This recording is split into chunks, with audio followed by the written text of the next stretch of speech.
So we are going to read today about constructor. Okay, what is constructor? Why do we require it? And when we should utilize it? And who is going to call it? Correct? So first of all, I'm going to my Eclipse ID. Okay, this is my program. What I'll do here, okay, I'll just come here and I say public and then I say employee. Okay, you just observe this. Fine. So I have a function whose name is employee and I just print it inside this. Okay, hello. Fine. Now this is my main. Inside main, I'll make an object of my class employee. Okay, O1, and then I say new employee. So basically, what are we trying to do? We are trying to make an object of your class employee. Now we'll try to run this. Let's see what will happen. Okay, kindly observe. It is printing hello. Now suppose, now observe it. Our class is having two functions. One is employee, another is display data. If you observe it, I did not call the function employee, but it is calling itself automatically. Again, just observe it. What I'll do, I'll make one more new object. Okay, and let's see what will happen. Fine, I'll just come here and I say O2. Okay, then let's see what will happen. All right, again, I'll try to run it. I save the program and you can see this. Hello is coming. So what have you observed?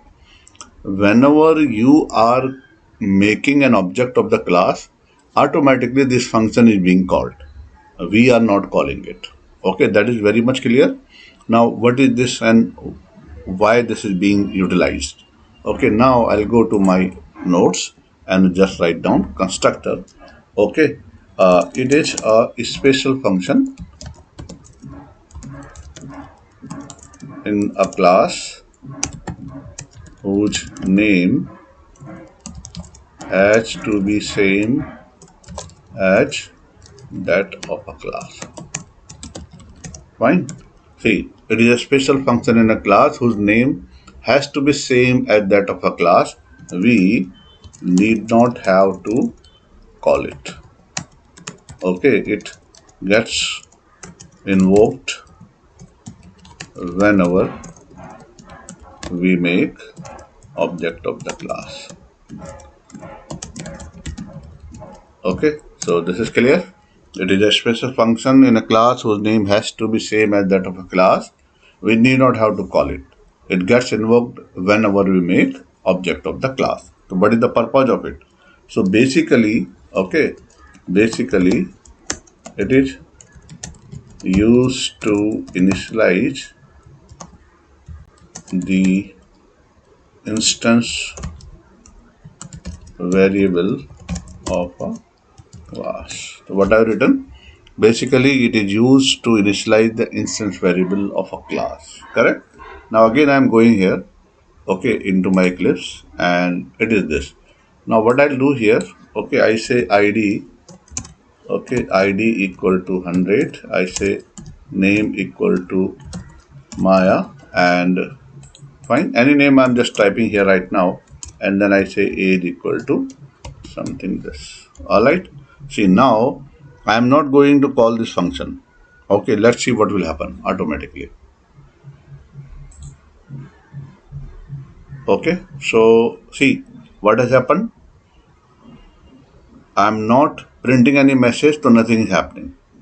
Okay, now what I'll do, I'll just comment it out right now and I'll try to call the function, okay, O1, which is displaying the data of your display function. Okay, let's see now. I'll try to run this. You can see this. See, now on line number 25, we are making object of that class, employee class, and the object name is O1. Then from O1, I am calling the display data function. So it is printing the data which I have initialized, okay, into this function. Okay, but you observe it, I'm not calling the function employee. Okay, it is calling itself of its own whenever we are making object of the class. So what I have written over here? Okay, it is a special function in a class whose name has to be same as that of a class, and we need not have to call it.